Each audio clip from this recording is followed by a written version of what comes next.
এটা কই এটা দ্রুত কর দ্রুত চালু করে দাও মার্কেটটা কই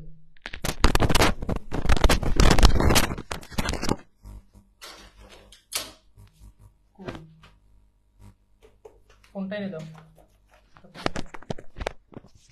আমার রুমের টেবিলের উপর আছে ওকে আসসালামু আলাইকুম দুঃখিত খুবই দুঃখিত আসলে বিদ্যুৎ ছিল না বা প্রায় আজকে 1 ঘন্টার উপরে আজকে হচ্ছে বিদ্যুৎ ছিল না তো 11:02 বিদ্যুৎ আসছে আমি চেষ্টা করেছি যত তাড়াতাড়ি সম্ভব ক্লাসটা হচ্ছে আরম্ভ করে দেওয়ার তো হোপফুলি আপনারা এখন দেখতে পাচ্ছেন এবং কোনো ধরনের কোনো সমস্যা হচ্ছে কিনা আমাকে একটু জানাবেন এবং সবকিছু ঠিকঠাক ভাবে দেখতে পাচ্ছেন কিনা একটু জানিয়ে দিবেন তো আজকে হচ্ছে আমরা আলোচনা করব ধ্বনিতত্ত্ব নিয়ে এবং আশা করি যে আপনারা আজকের ক্লাসটা থেকে উপকৃত হবেন ওকে ওকে সো আমাকে দেখতে পাচ্ছেন কিনা এবং হচ্ছে সবকিছু ঠিকঠাক আছে কিনা আমাকে একটু জানাবেন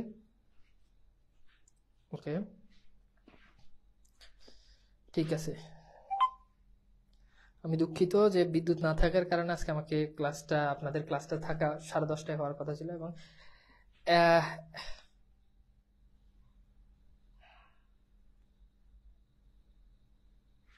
ওকে দেখতে পাচ্ছেন ওকে আসসালামু আলাইকুম ঠিক আছে ওকে ফাইন জি ভাই ঠিক আছে ওকে সবকিছু ঠিক আছে যদি সবকিছু ঠিক থাকে তাহলে আমাকে একটু জানাইন তাহলে আমি হচ্ছে ক্লাসটা হচ্ছে আরম্ভ করতে পারবো হ্যাঁ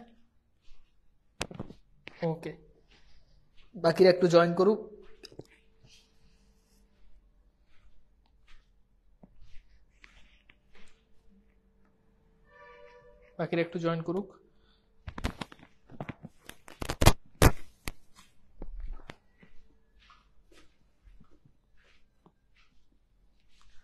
আপনার ওখানে নেটওয়ার্কের প্রবলেম মনে হয় আমার এখানে তো এখন নেটওয়ার্কের কোনো প্রবলেম নাই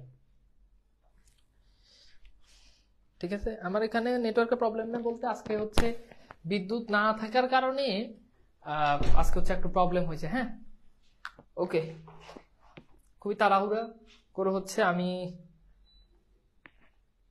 ওকে ঠিক আছে ফাইন তো চলেন আমরা কথা না বাড়িয়ে চলে যাই আমাদের আজকে আসসালামু আলাইকুম এত রাতে ক্লাস অনেক কষ্ট সেদিকে আমি বুঝতে পারছি আপনার কষ্ট হচ্ছে এবং একই কষ্ট কিন্তু আমারও হচ্ছে সো এই জন্য আমি দুঃখিত এখন এই মুহূর্তে এটা ছাড়া তার কিছু করার নাই এবং কিছু বলারও নাই রাইট সো একটু কষ্ট করে হলেও ক্লাসটা করেন ঠিক আছে তো কষ্ট যেটা আপনার হয় একই কষ্ট কিন্তু আমারও হচ্ছে তো আমি চাই না যে আপনাদের ক্লাস মিস হোক এই জন্য আমি মূলত ক্লাসটা নিচ্ছি নাহলে কিন্তু ভাই আমারও কিন্তু এত রাতে ক্লাস নিতে ভালো লাগে না ঠিক আছে তো একটু ক্লাসটা করেন বেশি সময় নিব না ভাই আসেন আমরা শুরু করি কথা না বাড়িয়ে আপনাদেরকে কি আমি কি অক্ষর নির্ণয় করা শিখাইছি অক্ষর বলেন তো অক্ষর এই জিনিসটা কি নির্ণয় করা শিখাইছি না শিখাইছি বলেন ঠিক আছে ভাই আপনি অনেক কষ্ট করেন তা তো অবশ্যই আমার আজকে মনে হয় সারাদিনে এটা আমার 4 নাম্বার ক্লাস চলতেছে আমার হচ্ছে শুক্রবার শনিবার আমার ক্লাসের একটু প্রেশার বেশি থাকে এবং আমি মাত্র বাহির থেকে জাস্ট টাইমে এসে আপনাদের দেখি যে 10:30টায় বিদ্যুৎ নেই এবং বাসাতে অনেক আগ থেকে ছিল না আচ্ছা ঠিক আছে অক্ষর নির্ণয় করা কি শিখাইছি একটু জানাবেন রেসপন্স করবেন তাহলে অনেক তাড়াতাড়ি আমি হচ্ছে আগাইতে পারবো এখন অক্ষর কি দেখেন অক্ষর হচ্ছে নিঃশ্বাসের ক্ষুদ্রতর প্রয়াসে যতটুকু উচ্চারণ করি যেমন খেয়াল করে দেখেন খুব ভালো করে বুঝে ধরেন আমি বললাম একটা শব্দ বললাম শব্দটা হচ্ছে বিশ্ববিদ্যালয় এই যে দেখেন বিশ্ববিদ্যালয় এই যে শব্দটা এই শব্দটাতে আমি এই শব্দটাকে যদি নিঃশ্বাসের ক্ষুদ্রতর অংশ যদি বিভাজন করি তাহলে দেখেন এই যে দেখেন আমি দাগ দিচ্ছি একটা দাগ একটা অক্ষর তাহলে এখানে অক্ষর কয়টা এখানে অক্ষর 5টা দেখেন 1টা 2টা 3টা 4টা 5টা এখন এটাকে অনেকে বলতে পারেন ভাই আমি যদি এভাবে উচ্চারণ করি বিশ্ববিদ্যালয় তাহলে তার হিসাবে তো কয়টা হয় 4টা হয় তাই না আচ্ছা যদি 5টা হয় এখন কেউ যদি এভাবে উচ্চারণ করে বিশ্ববিদ্যালয় তাহলে তো তার হিসাবে অক্ষর কয়টা 3টা তাই না তো এখন এরকম অনেকে অনেক রকম অক্ষর নির্ণয় করতে গেলে ঝামেলা তৈরি করে সেক্ষেত্রে একটা কৌশল সেটা হচ্ছে বাংলিশ আপনারা হয়তো অনেকেই জানেন এই বাংলিশে আপনি হচ্ছে অক্ষর নির্ণয় করবেন অর্থাৎ যেই শব্দটার অক্ষর নির্ণয় করতে বলবো আপনি সেটাকে বাংলিশে লিখবেন যেমন খেয়াল করে দেখেন আমি এটার বাংলিশ লিখি বিশ্ববিদ্যালয় এরপর কি লয়। তাহলে দেখেন এখানে এই যে ভাওয়াল কয়টা, একটা দুইটা তিনটা চারটা পাঁচটা, সো এখানে পাঁচটা। আমি কি বুঝাতে পারছি এখানে কয়টা, পাঁচটা অক্ষর। ওকে, আচ্ছা এরপর খেয়াল করেন খুব ভালো করে, খুব মনোযোগ দেন, ভালো করে খেয়াল করেন। ধরেন আমি একটা শব্দ লিখলাম, শব্দটা হচ্ছে প্রতিবিম্ব। এখন প্রতিবিম্ব এটার বাংলিশ লিখেন, দেখেন প্রতিবিম্ব। এবার দেখেন একটা দুইটা তিনটা চারটা, সেখানে অক্ষর কয়টা, চারটা। বুঝছেন এখানে অক্ষর কয়টা, চারটা। আরেকটা শব্দ লিখি জামদানি, তাহলে দেখেন জামদানি, এটা দেখেন জাম দা নি, দেখেন তাহলে একটা দুইটা জাম দা নি, কয়টা, তিনটা। বুঝছেন কয়টা, তিনটা। আরেকটা শব্দ লিখি, শব্দটা হচ্ছে হৈমন্তী। এখন হৈমন্তী এটা খেয়াল করে দেখেন, হৈমন্তী, দেখেন এই যে একটা দুইটা তিনটা চারটা। এখন মনে রাখবেন পাশাপাশি দুইটা ভাওয়াল বসলে সেখানে আপনি অক্ষর ধরবেন একটা। এই যে দেখেন ও ই, এখানে পাশাপাশি দুইটা ভাওয়াল না, সেখানে আপনি অক্ষর ধরবেন একটা। তাহলে একটা দুইটা তিনটা, এখানে মোট হচ্ছে কয়টা, তিনটা। ভাওয়াল গুলো কি আপনারা জানেন, এ ই আই ও ইউ, এই হচ্ছে কয়টা, পাঁচটা ভাওয়াল। ঠিক আছে, তাহলে এইবার আমাকে বলেন তো অক্ষর নির্ণয় করা কি আপনারা কি বুঝতে পারছেন? অক্ষর কিভাবে নির্ণয় করে সেটা কি বুঝতে পারছেন? আচ্ছা যদি বুঝেন তাহলে দেখেন আপনারা একটু এই শব্দগুলোর একটু অক্ষর নির্ণয় করেন। আমি যেগুলো বলি এগুলোর অক্ষর নির্ণয় করেন। শব্দটা হচ্ছে পাঞ্জাবিওয়ালা, তাহলে এইটার অক্ষর নির্ণয় করেন তো, দেখেন পারেন কিনা। পাঞ্জাবিওয়ালা এন্ড হচ্ছে 2 নাম্বার, খেয়াল করেন 2 নাম্বার শব্দটা হচ্ছে প্রাতিষ্ঠানিক। প্রাতিষ্ঠানিক এইটার, তাহলে এই শব্দগুলোর কেউ যদি নিজের ইচ্ছা মতো বাংলিশ করে ভাই সমস্যা হয় না। বাংলিশ আপনি যেমনি করেন ভাওয়ালের পরিবর্তন করা যায় না, মানে আপনি দেখিয়েন ভাওয়ালের পরিবর্তে আপনি ভাওয়ালই আনবেন। এক একজন এক এক রকম বাংলিশ করে, কিন্তু ঘুরে ফিরে ভাওয়ালের পরিবর্তে ভাওয়ালই আনা লাগে, ভাওয়ালের পরিবর্তে কখনো কনসোনেন্ট আনা লাগে না। ব্যাপারটাকে বুঝতে পারছেন? আচ্ছা এইবার আমাকে একটু দেখেন, এগুলো আপনারা একটু ট্রাই করে দেখেন আপনারা পারেন কিনা। দেখেন পাঞ্জাবিওয়ালা, খেয়াল করে দেখেন পাঞ্জাবিওয়ালা, তাই না? এরকম আপনি যেমনি লেখেন দেখেন আমার সাথে কিন্তু মিলবে, একটা দুইটা তিনটা চারটা পাঁচটা, সেখানে পাঁচটা। বুঝছেন? এরপর হচ্ছে কি প্রাতিষ্ঠানিক, খেয়াল করেন প্রাতিষ্ঠানিক, দেখেন প্রাতিষ্ঠানিক এটা, তাই না? তাহলে এবার দেখেন এটাকে বাংলিশ লেখেন প্রাতিষ্ঠা, তারপর কি নিক, এভাবে লিখেন একটা দুইটা তিনটা চারটা, প্রাতিষ্ঠানিক। বুঝছেন? ক্লিয়ার? এখন এই অক্ষর এটা 2 ধরনের। অক্ষর কয় ধরনের? 2 ধরনের। নাম্বার 1 খেয়াল করেন, এই অক্ষর এটা 2 ধরনের। নাম্বার 1 একটা হচ্ছে মুক্তা অক্ষর, একটা কি বলেন মুক্তা অক্ষর, আরেকটা কি, আরেকটা হচ্ছে বদ্ধ অক্ষর। এখন খেয়াল করেন মুক্তাক্ষর কি, মুক্তাক্ষর হচ্ছে যেখানে যেটার সাথে স্বর আছে। ধরেন আমি লিখলাম নীলা, এখন দেখেন এই যে নি, এটা একটা অক্ষর, একটু ভালো করে বুঝেন, এগুলো খুব গুরুত্বপূর্ণ এবং পরীক্ষাতে এখান থেকে কিন্তু প্রচুর পরিমাণে প্রশ্ন আসে। এখন খেয়াল করে দেখেন এই যে দেখেন নি, এটা একটা অক্ষর, দেখেন নি এটা একটা অক্ষর, তাই না? দেখতে পাচ্ছেন এখানে আটকে যাচ্ছে। আচ্ছা ঠিক আছে, ওকে স্যার ভাওয়াল শব্দ আসবে না স্যার, যেখানে ভাওয়াল আসবে না সেখানে অক্ষর কিভাবে নির্ণয় করে? একটা দেখান, একটা আমাকে দেখান যে ভাওয়াল আসে না। এতগুলো লিখছি, কোথায় ভাওয়াল না আসে বলেন? যে কোনো শব্দে যে কোনো অক্ষরে ভাওয়াল আসে, যে কোনো জায়গায় ভাওয়াল। আপনি আমাকে একটা দেখান, এই যে সবুজ শৌকত, আপনি আমাকে একটা দেখান যে এখানে আসে না। আচ্ছা এখন দেখেন মুক্তাক্ষর নি লা, এখানে কয়টা অক্ষর বলেন? 2টা অক্ষর, রাইট? এখন আপনি খেয়াল করে দেখেন এই যে 2টা অক্ষর, এখানে এই যে দেখেন নি, এখানে একটা স্বর আছে দীর্ঘিকার, লা এখানে একটা স্বর আছে, সুতরাং এই দুটাই হচ্ছে কি মুক্তাক্ষর। এবার ধরেন আমি আরেকটা লিখলাম, দেখেন খেয়াল করেন আমি আরেকটা লিখলাম, এই যে আমি লিখলাম পাঞ্জাবি, দেখেন পান, তারপর দেখেন যা, এরপর হচ্ছে কি বি। এখন দেখেন এই যে পাঞ্জাবি, এই যে দেখেন এখানে দেখেন খুব মনোযোগ দেন, এই যে বি আর যা এই দুটার সাথে দেখেন স্বর আছে, এই জন্য এই দুটা কি মুক্তাক্ষর। এই দুটো কি বলেন? এই দুটো হচ্ছে মুক্তাক্ষর, তাই না? আর এই যে পান দেখেন এই শেষে নয়ের সাথে কোনো স্বর নাই, কাজে এটা হচ্ছে কি, এটা হচ্ছে বদ্ধাক্ষর। এটা কি বলেন? এটা হচ্ছে বদ্ধাক্ষর। আমি কি বুঝাইতে পারছি? বলেন তাহলে মুক্তাক্ষর আর বদ্ধাক্ষরের কনসেপ্টটা কি বুঝতে পারছেন? মুক্তাক্ষর আর বদ্ধাক্ষরটা কি বুঝতে পারছেন? সো হোপফুলি আপনারা এই জিনিসটা বুঝতে পারছেন। এবার আপনারা আমাকে বলেন, আমি একটা ভাওয়াল লিখলাম, বলেন কালো, এখানে 2টা অক্ষর, এখন বলেন 2টা কোন ধরনের অক্ষর, দেখেন পারেন কিনা। খুব মনোযোগ দেন। কালো এটা কোন ধরনের অক্ষর? এবার কালো না বলে আমি আরেকটা শব্দ লিখলাম, আমি লিখলাম যে কান। এখন এখানে একটা অক্ষর, এখন বলেন এখানে কোন ধরনের অক্ষর? বলেন, একটু রেসপন্স করেন ভাই, রেসপন্স করেন। ওকে, ক্লিয়ার? বুঝতে পারছেন? তাহলে দেখেন কালো, এই যে দেখেন কালো, কালো দুইটাই অক্ষর আছে, দুইটাই স্বর আছে, কাজে দুটো হচ্ছে কি মুক্তাক্ষর। ওকে, আর কান এখানে থেমে যাচ্ছেন, কান, সো এটা হচ্ছে কি বদ্ধাক্ষর। এটা কি বলেন? এটা হচ্ছে বদ্ধাক্ষর। Very good.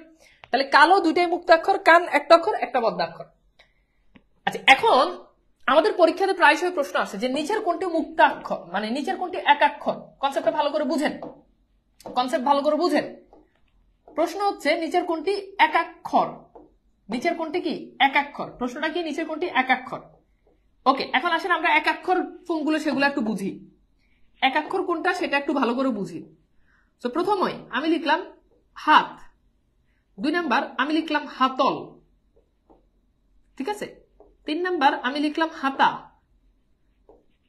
4 নাম্বার আমি লিখলাম হাদিস। এবার বলেন এখানে কোনটা একাক্ষর শব্দ? বলেন কোনটা একাক্ষর শব্দ? হাত, হাতা, হাত, হ্যাঁ, হাত, হাতল, হাতা, হাদিস। বলেন কোনটা একাক্ষর শব্দ? বলেন।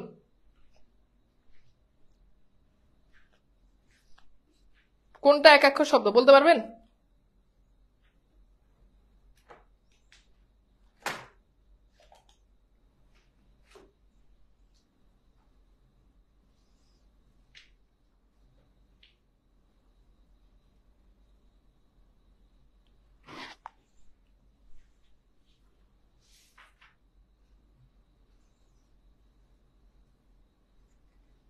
Very good. কি হবে বলেন?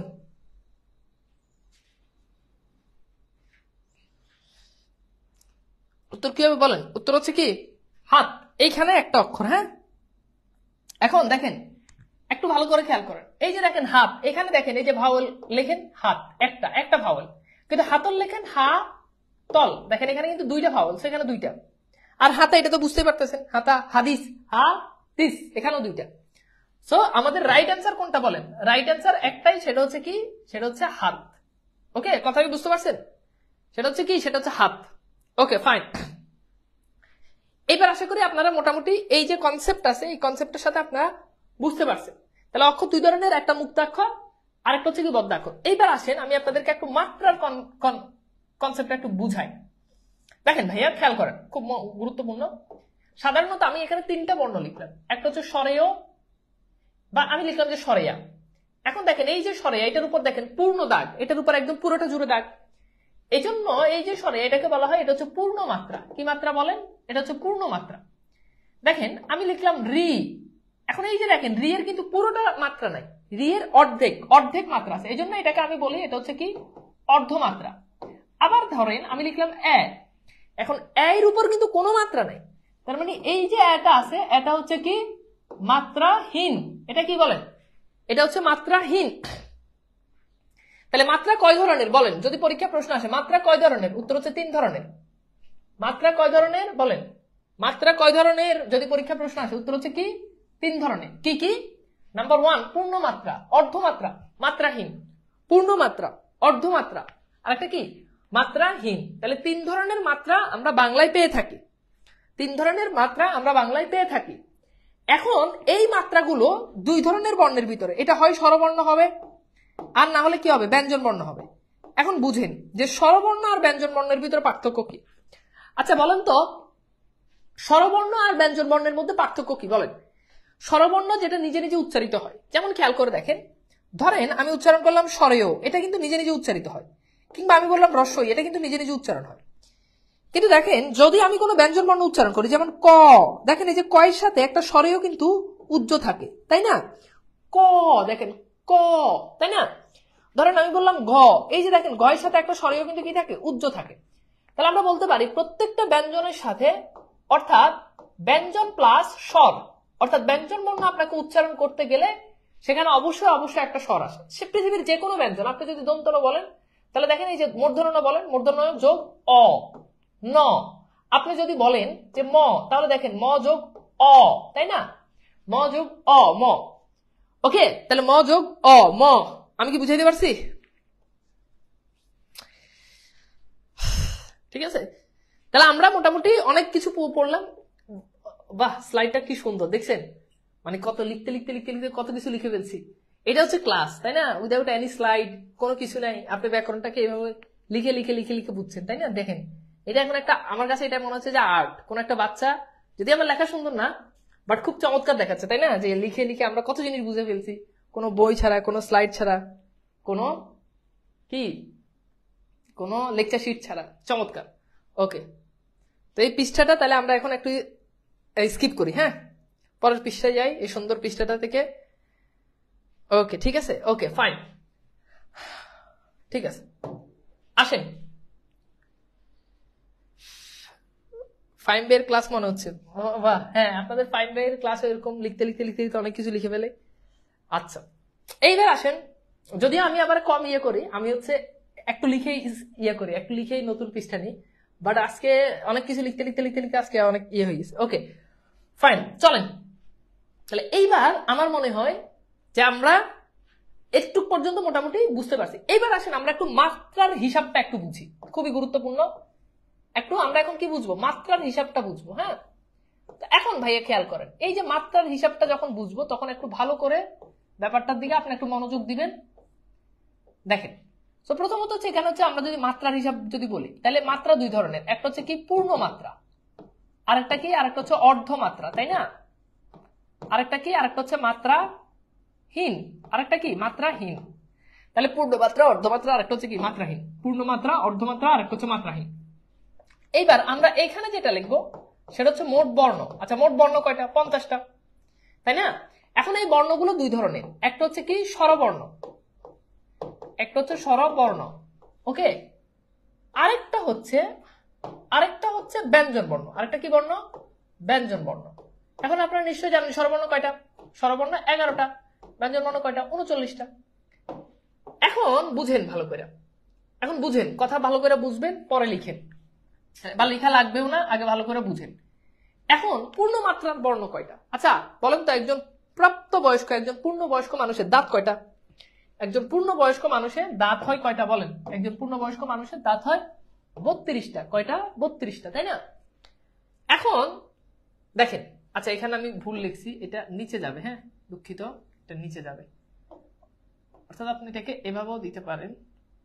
ওয়েট,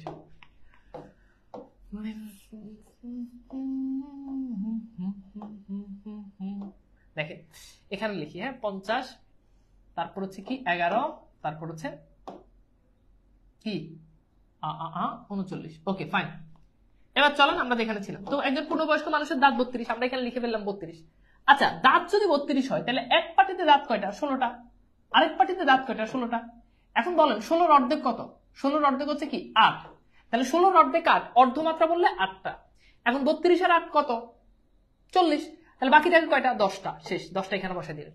এইবার দেখেন খুব চমৎকার, পূর্ণ মাত্রার বর্ণ 32, পূর্ণ মাত্রার বর্ণ 32, বলেন কি পূর্ণ মাত্রার বর্ণ 32, অর্ধমাত্রার বর্ণ 8, মাত্রাহীন বর্ণ 10। এটা হচ্ছে 50টার ভিতরে।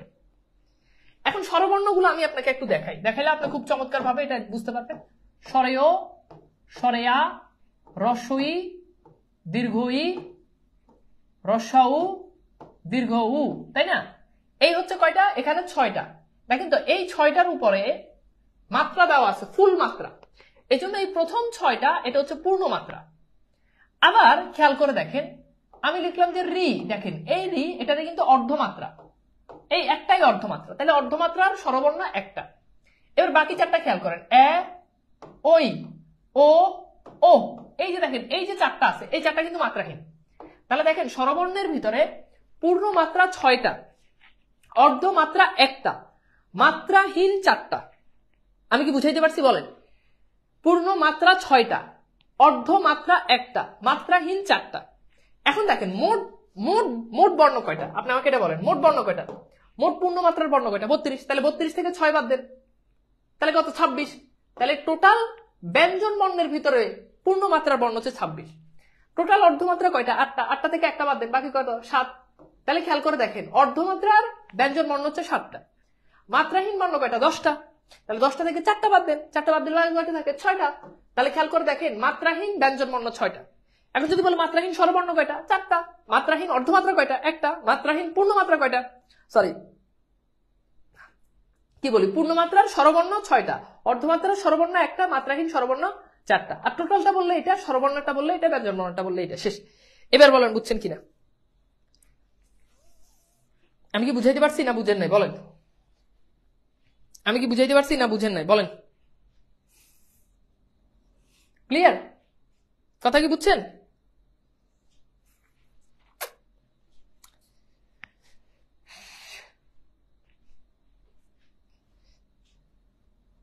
ক্লিয়ার? এখন ভাইয়া খেয়াল করেন, একটু মনোযোগ দিন। এখন স্বরবর্ণ, এটা গঠনের দিক থেকে আমরা স্বরবর্ণকে দুই ভাগে ভাগ করতে পারি। গঠনের দিক থেকে স্বরবর্ণ দুই ধরনের। একটা হচ্ছে মৌলিক স্বরবর্ণ। এখন আসুন, মৌলিক স্বরবর্ণ কি? অর্থাৎ যেই বর্ণটাকে আপনার বিশ্লেষণ করতে পারবেন না, এটাকে বলা হয়, এটা হচ্ছে মৌলিক স্বরবর্ণ। তো এই মৌলিক স্বরবর্ণ, এটা হচ্ছে মোট 7টা। মৌলিক স্বরবর্ণ কয়টা বলেন? 7টা। তাহলে মৌলিক স্বরবর্ণ কি? যেটাকে আর বিশ্লেষণ করা যায় না, যেটাকে আর বিশ্লেষণ করা যায় না। যেমন এরকম স্বরেয়, এরপর হচ্ছে কি স্বরেয়া, রসই, রসাউ। দেখেন এইগুলোকে কিন্তু আপনি আর বিশ্লেষণ করতে চাইলেও কি পারবেন না, এগুলোকে আপনি চাইলেও কি বিশ্লেষণ করতে পারবেন না। এরপর হচ্ছে কি এ, ও, এরপর হচ্ছে আ। দেখেন এই হচ্ছে কয়টা? 7টা। অর্থাৎ এই 7টাকে আপনার বিশ্লেষণ করতে পারবেন না। এখন এই 7টা, এগুলো হচ্ছে কি মৌলিক স্বর ধ্বনি। একটু ভালো করে বুঝেন, এই যে 7টা, এই 7টা হচ্ছে মৌলিক স্বর ধ্বনি। এখন দেখেন এই যে এটা আছে, এই ধ্বনিটা কি বর্ণমালায় আছে? বলেন না, এটা আমরা উচ্চারণ করি। যেমন আমরা যদি বলি অ্যাডভোকেট, এই যে দেখেন অ্যাডভোকেট, তাই না? এইখানে এটা উচ্চারিত হয়, কিন্তু বাস্তবে এটার প্রয়োগ নাই। একাডেমি বললে এটা উচ্চারিত হয়। ওকে, এখন যদি আমাকে বলা হয় মৌলিক স্বরধ্বনি, উত্তর হচ্ছে 7টা। কিন্তু যদি বলা হয় মৌলিক স্বরবর্ণ, ধরেন যদি বলে মৌলিক স্বরবর্ণ, তখন এটা বাদ যাবে, তখন উত্তর হচ্ছে 6টা। তাহলে কোন 6টা? এই 6টা, এটা ছাড়া এই 6টা। কারণ এটাকে দেখেন বলছে মৌলিক স্বরবর্ণ। এখন এটা তো বর্ণ না, এটা তো জাস্ট ধ্বনি। এটা কি বর্ণমালা আছে? 50টা বর্ণের ভিতরে কি এটা আছে? নাই। কথা কি বুঝছেন? কথা বুঝছেন? তাহলে মৌলিক স্বরধ্বনি 7। মৌলিক স্বরবর্ণ কয়টা? যদি পরীক্ষায় প্রশ্ন আসে, মৌলিক স্বরবর্ণ কয়টা? 6টা। খুব সিম্পল। এইবার আসেন, গঠনের দিক থেকে আমরা আরেক ভাগে ভাগ করতে পারি, সেটা হচ্ছে যৌগিক যৌগিক স্বরধ্বনি। এখন মনে রাখবেন, যৌগিক স্বরধ্বনি হচ্ছে 25টা। কয়টা? 25টা। এখন যৌগিক স্বরধ্বনি 25টা কি? দেখেন, ধরেন আমি বললাম শিউলি, এই যে দেখেন শিউলি, দেখেন তো এখানে ইউ, এই যে সি ইউ, এই ইউ ধ্বনি কিন্তু একটা, কিন্তু একটা ধ্বনির ভিতরে বর্ণ কয়টা? 2টা। যখন দেখবেন একটা ধ্বনির মধ্যে বর্ণ হবে কয়টা? 2টা। একটা ধ্বনির ভিতরে যখন দেখবেন বর্ণ হবে 2টা, তখন অর্থাৎ একটা ধ্বনি তৈরি করতে যখন বর্ণ লাগে 2টা, সেটাকে বলা হয়, সেটা হচ্ছে কি মৌলিক স্বরধ্বনি, সরি সেটা হচ্ছে যৌগিক স্বরধ্বনি। আবার খেয়াল করে দেখেন, আমি বললাম যে লাউ, এই যে দেখেন লাউ, এখানে 2টা স্বর আছে, বলেন তো কি? আউ। এই যে দেখেন 2টা স্বরবর্ণ মিলে একটা স্বর, সেটা হচ্ছে আউ। 2টা স্বরবর্ণ মিলে কি একটা স্বর। বুঝলাম না, এটা উচ্চারণে উচ্চারিত হয়, বুঝছেন? বাস্তবে এটার কিন্তু কোনো প্রয়োগ নাই। বাস্তবে এটার কি নাই? কোনো প্রয়োগ নাই। ওকে, আমি কি বুঝাইতে পারছি? বলেন তো, বুঝাইতে পারছি?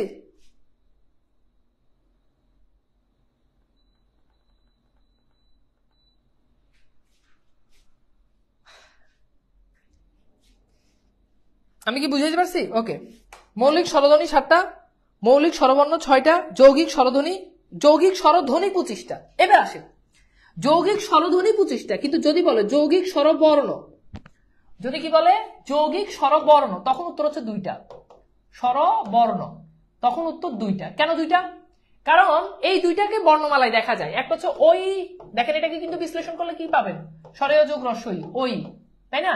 আর একটা হচ্ছে ও, এটাকে বিশ্লেষণ করলে পাবেন স্বরেয় যোগ রসাউ, ও। ঠিক আছে? তো দেখেন এই যে এই 2টাকে আপনি বিশ্লেষণ করলে কিন্তু 2টা বর্ণ পাবেন, এবং এই 2টাকে যৌগিক স্বরবর্ণ বলছি। স্বরবর্ণ এই কারণে বলছি কারণ এগুলো বর্ণমালাতে আছে। বর্ণ হতে হলে অবশ্যই সেটাকে কি করা লাগবে? বর্ণমালায় থাকা লাগবে। বর্ণ হতে হলে সেটাকে অবশ্যই বর্ণমালায় থাকা লাগবে। বর্ণ হতে হলে সেটাকে অবশ্যই বর্ণমালায় থাকা লাগবে। তাহলে আমি যদি একটু যদি হিসাব করি, তাহলে কি দাঁড়ায় ব্যাপারটা? দেখেন, ব্যাপারটা দাঁড়ায় এরকম, যখন বলবে মৌলিক স্বরধ্বনি, একটু ভালো করে বুঝেন, যখন বলবে মৌলিক স্বরধ্বনি তখন উত্তর হচ্ছে 7, যখন বলবে মৌলিক স্বরবর্ণ তখন উত্তর হচ্ছে 6, তখন উত্তর কি বলেন? তখন উত্তর হচ্ছে 6। যদি বলে যৌগিক স্বরধ্বনি তাহলে উত্তর হচ্ছে 25, যদি বলে যৌগিক স্বরবর্ণ তাহলে উত্তর হচ্ছে 2। এই সংখ্যাগুলো অবশ্যই আপনাকে মনে রাখতে হবে। এখানে আরো একটা জিনিস মনে রাখবেন, এই যে রি, এই রি কে বলা হয় এটা হচ্ছে অর্ধ স্বরধ্বনি বা অর্ধ স্বরধ্বনি, অর্ধ স্বরধ্বনি। এবং এটাকে বলা যায় এই রি এর উচ্চারণ সাধারণত ব্যঞ্জন বর্ণের মতো হয়। এই রি এর উচ্চারণ কি হয় বলেন? সাধারণত ব্যঞ্জন, যেমন রি, এটার উচ্চারণটা কি? রি। তো স্বরবর্ণ হলেও এটার উচ্চারণ ব্যঞ্জনের মতো, এটা পরীক্ষাতে প্রশ্ন আসে। স্বরবর্ণ হলেও এটার উচ্চারণ কিসের মতো? ব্যঞ্জনের মতো। যৌগিক স্বরধ্বনি 25টার ব্যাপারে, মানে এরকম 25টা, এই যে দেখেন ইউ, দুইটা মিলে একটা স্বর তৈরি করছে। লাউ, এই যে দেখেন আউ, এরকম 25টা স্বর হতে পারে। বাংলায় এরকম দুইটা স্বরবর্ণ মিলে 25টা স্বর হয়। 25টা আপনাকে দেখাচ্ছি না, আপনার পরীক্ষাতে 25টা আসবেও না, জাস্ট এটা আসবে যে মানে স্বর কয়টা, সেটা হচ্ছে উত্তর হচ্ছে কি 25টা। That's it. এবার বুঝছেন কিনা বলেন তো ভাইয়া? এবার কি বুঝতে পারছেন?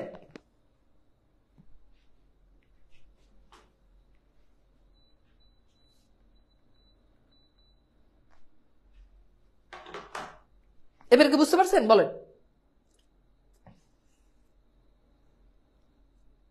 ক্লিয়ার?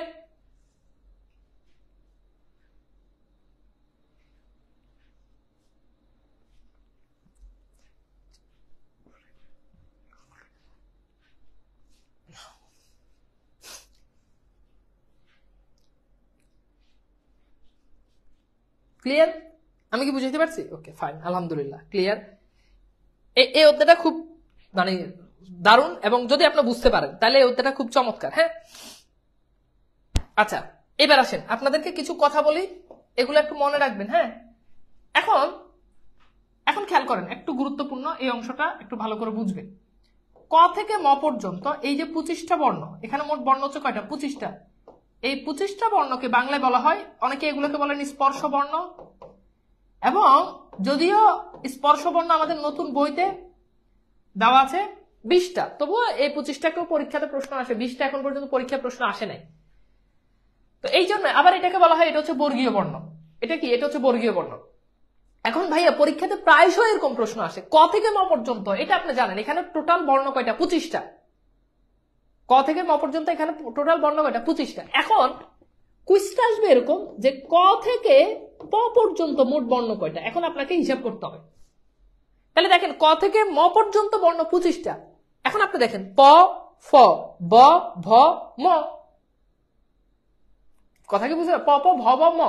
তাহলে এখন ম এর আগে কত নাম্বার আগে বর্ণ আছে সেটা আপনি হিসাব করতে হবে। একবার পরীক্ষাতে প্রশ্ন আসছে যে ক থেকে ল পর্যন্ত বর্ণ কতটা। এখন এইটা জানার জন্য আপনাকে আমাদের যে 50টা বর্ণ আছে এই বর্ণগুলো মুখস্থ করতে হবে। স্পেশালি 39টা যে স্বরবর্ণ আছে সেটা আপনাকে মুখস্থ করতে হবে, আদারওয়াইজ সেটা সম্ভব না। এই জন্য এগুলো একটু মুখস্থ করে নিবেন। ঠিক আছে? ওকে স্যার, ক্লাস করিয়ে মজা পাচ্ছেন না, আমি বুঝতে পারছি, উপস্থিতি কম। উপস্থিতি বেশি হলে আরো ভালো লাগে। মজা পাচ্ছি না এরকম না, পড়াচ্ছি, ঠিক আছে, ভালো করে পড়াচ্ছি। মজা দিয়ে কি হবে বলেন? আমি তো আমার জায়গা থেকে বেস্ট আপনাদেরকে পড়াচ্ছি, এবং আমি স্টুডেন্ট কতজন আমি সেদিকে এখন পর্যন্ত তাকাইও নাই। এখন আপনি বলার পর আমি তাকাইছি, আমি জাস্ট দেখতেছি যে কমেন্ট আসতেছে কিনা। ওকে, সো ফুলি আমি বুঝাইতে পারছি। এখন চলেন আমরা একটু এই বর্ণগুলো, অর্থাৎ আমাদের যে ক থেকে ম পর্যন্ত এই যে বর্ণগুলো রয়েছে, এই বর্ণগুলোর ভিতরে একটা ব্যাপার আছে, এই ব্যাপারটা আমি পড়বো। তার আগে আপনারা অবশ্যই বর্ণের সিকোয়েন্স মনে রাখবেন, কোনটা 1 নাম্বার বর্ণ, কোনটা 10 নাম্বার বর্ণ, এইভাবে মনে রাখবেন। হ্যাঁ, আচ্ছা ফাইন। এবার আসেন আমরা ক থেকে ম পর্যন্ত যে বর্ণগুলো রয়েছে এই বর্ণগুলো একটু ভালো করে লিখি। লিখলে আপনারা বুঝবেন। দেখেন ক, খ, গ, ঘ, উ, চ, ছ, জ, ঝ, ঞ। এরপর দেখেন ট, ঠ, ড, ঢ, মূর্ধন্য ণ, ত, থ, দ, ধ, দন্ত ন, প, ফ, ভ, ভ, ম। এই যে বর্ণগুলো আছে,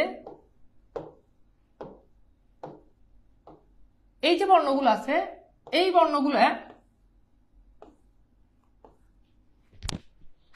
দেখেন, এই যে বর্ণগুলো আছে, এই বর্ণগুলো আপনি যদি খেয়াল করেন, এই বর্ণগুলো হচ্ছে 25টা বর্ণ। এখন এই 25টা বর্ণের ভিতরে দেখেন একটা মিল আছে। মিলটা কি? মিলটা হচ্ছে যে এই যে প্রথমে এই যে কবর্গের এই কলামের প্রথম কলামে যে বর্ণগুলো, এগুলো হচ্ছে অল্প প্রাণ। কি প্রাণ? অল্প প্রাণ। পরের কলামের বর্ণগুলো এগুলো আবার মহাপ্রাণ। এর পরের কলামের বর্ণগুলো এগুলো আবার অল্প প্রাণ। পরের কলামের বর্ণগুলো এগুলো আবার মহাপ্রাণ। আর এই যে 3 নাম্বার এগুলো হচ্ছে কি নাসিক্য। বুঝছেন? এখন অল্প প্রাণ মহাপ্রাণ কি আমি আপনাকে একটু সহজে বুঝাই।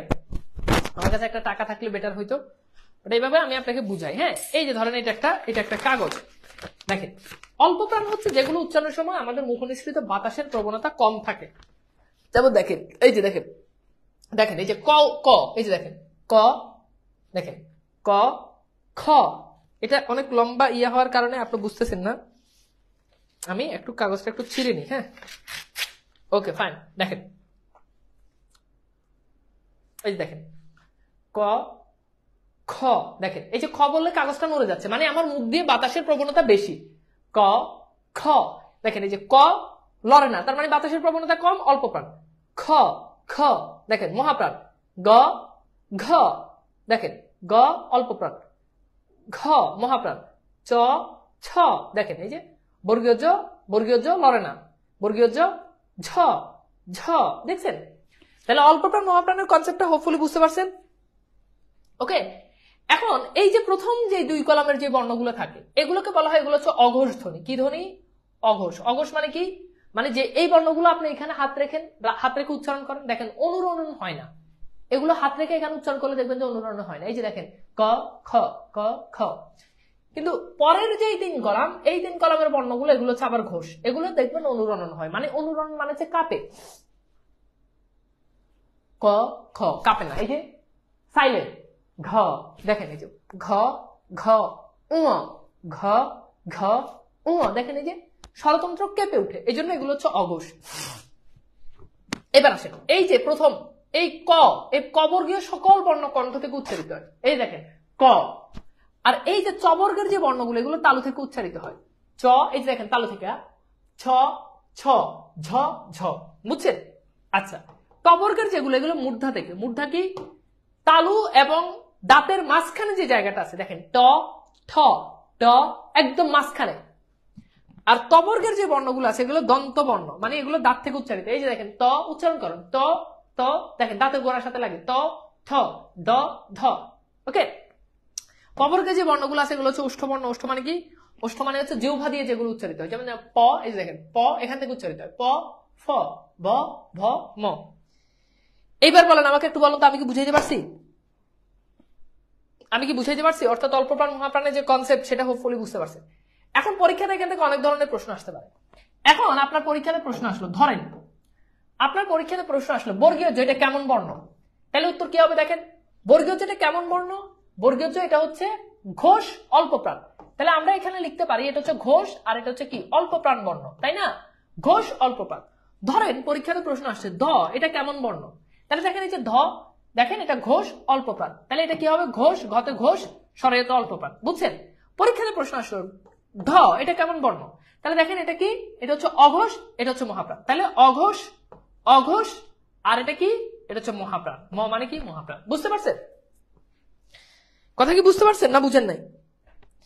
তাহলে দেখেন অল্প প্রাণ মহাপ্রাণ এরকম যে কোনো ভাবে আমাদের পরীক্ষাতে প্রশ্ন আসতে পারে। যে কোনো ভাবে আমাদের পরীক্ষাতে কি আসতে পারে? প্রশ্ন আসতে পারে। আরেকটা কনফিউশনটা আমি ক্লিয়ার করি। বাংলায় মোট ব্যঞ্জন বর্ণ কতটা যদি পরীক্ষায় প্রশ্ন আসে? ব্যঞ্জন বর্ণ উত্তর আমরা জানি 39টা। কিন্তু যদি বলা হয় ব্যঞ্জন ধ্বনি কতটা, উত্তর হবে 30টা। উত্তর হবে কি? 30টা। যদি বলা হয় স্বরবর্ণ কতটা, আমরা জানি স্বরবর্ণ কয়টা বলেন? স্বরবর্ণ 11টা। যদি বলা হয় স্বরধ্বনি কয়টা, স্বরধ্বনি উত্তর হচ্ছে 7টা, অর্থাৎ ওই যে মৌলিক স্বরধ্বনি যেটা এটাই। এখন যদি বলা হয় বাংলায় টোটাল ধ্বনি কয়টা, তাহলে দেখেন এখানে হচ্ছে 30, এখানে হচ্ছে 7, উত্তর কি হবে? 37। এখন অপশনে মাঝে মধ্যে 37 নাও থাকতে পারে, এটা রাইট অ্যান্সার। এটা কি? এটা রাইট অ্যান্সার। বাট মাঝে মধ্যে এই 7টাকে তারা না ধরে 30 + 11 অর্থাৎ 11টা স্বরবর্ণকেই ধ্বনি হিসাবে চিন্তা করে। সেক্ষেত্রে উত্তর হয়ে যায় 41। একবার পরীক্ষাতে প্রশ্ন আসছে সেখানে 37 উত্তর ছিল না, উত্তর হচ্ছে 41। উত্তর কি? উত্তর হচ্ছে 41। তাহলে আমার মনে হয় যে বুঝতে পারতেছি। হ্যাঁ, তাহলে মোট যদি মোট ধ্বনি কয়টা? 37। স্বরধ্বনি কয়টা? 7। ব্যঞ্জনধ্বনি কয়টা? 30। ব্যঞ্জনধ্বনি কয়টা? 30। ওকে, একটু পর্যন্ত বুঝছেন কিনা বলেন তো?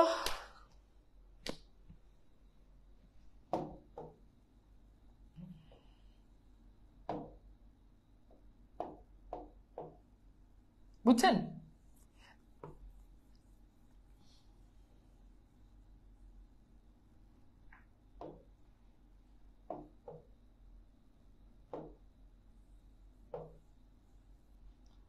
ওকে, চলেন, বুঝছেন? ওকে, সামনে আগাইতে হবে। হ্যাঁ, ওকে, এবার কিছু বর্ণ আপনাদেরকে একটু শিখাই।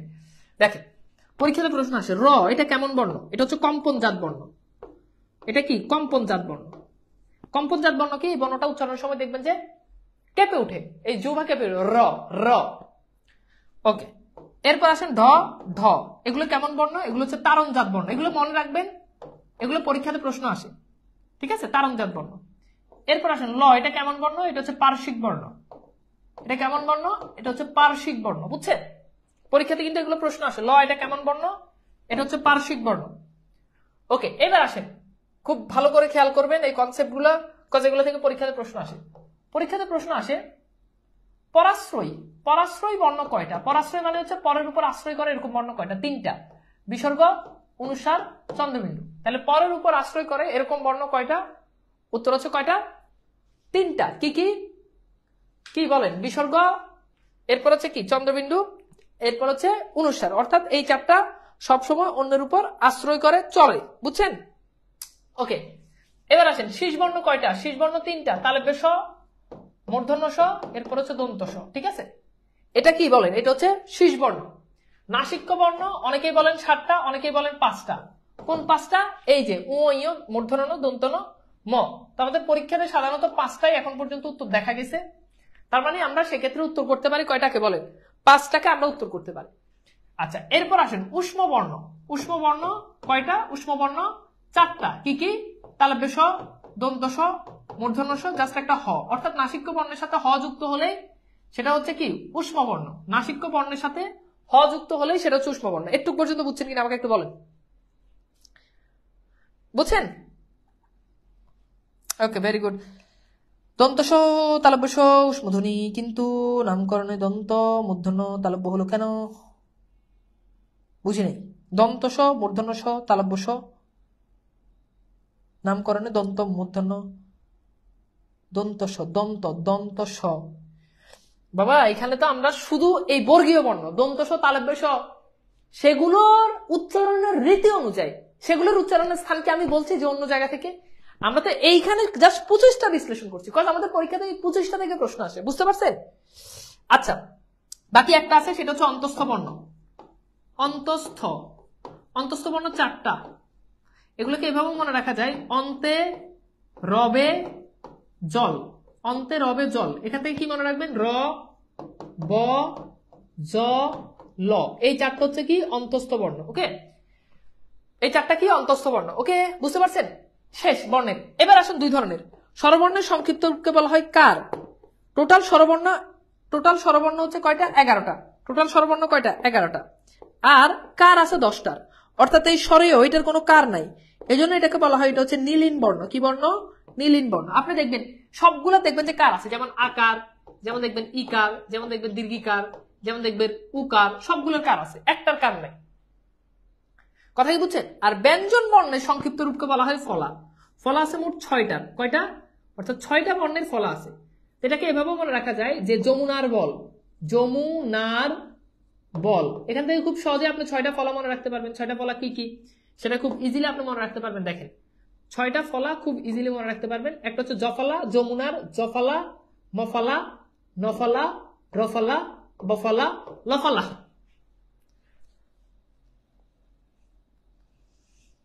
এবার বলেন বুঝছেন কিনা?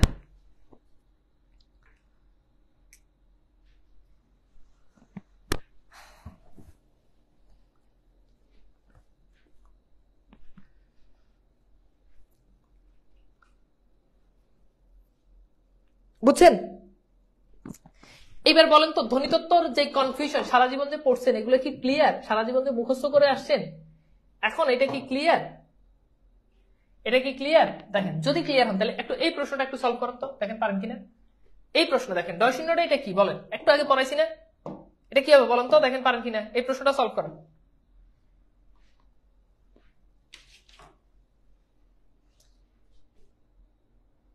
নীলিন মানে হচ্ছে মানে যেটার কোনো বর্ণ নাই, যেটার কোনো ঠিক আছে রং নাই, বিবর্ণ এরকম।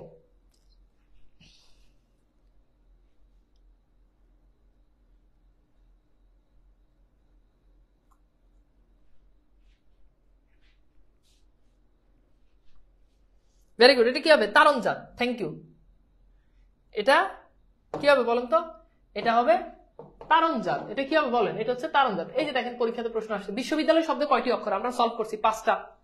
বাংলা ভাষায় মৌলিক স্বরধ্বনি কয়টা বলেন? বাংলা ভাষায় মৌলিক স্বরধ্বনি কয়টা? জাস্ট কিছু প্রশ্ন আপনাদেরকে দেখাচ্ছি, নমুনা দেখাচ্ছি। বাংলা ভাষায় মৌলিক স্বরধ্বনি কয়টা? উত্তর হচ্ছে কয়টা? 7টা, তাই না? মৌলিক স্বর এই যে দেখেন বাংলা বর্ণমালাভুক্ত ওই ও এগুলোকে কি বলে বলেন? এগুলোকে কি বলে? ওই ও এগুলোকে কি বলে বলেন তো?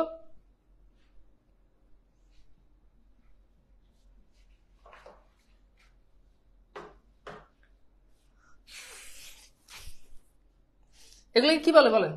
এগুলোকে বলা হয় কি? যৌগিক বর্ণ, নট যৌগিক ধ্বনি। ধ্বনি কিন্তু 25টা। ওকে, এগুলো যেহেতু লিখিত রূপ আছে কাজে এগুলো বর্ণ হবে। হ্যাঁ, এগুলো হচ্ছে কি যৌগিক বর্ণ। বুঝতে পারছেন? এগুলো কি? এই যে এটা দেখেন বাংলা ভাষায় স্বরবর্ণ ও স্বরধ্বনির অনুপাত। তাহলে মনে আছে স্বরবর্ণ কয়টা?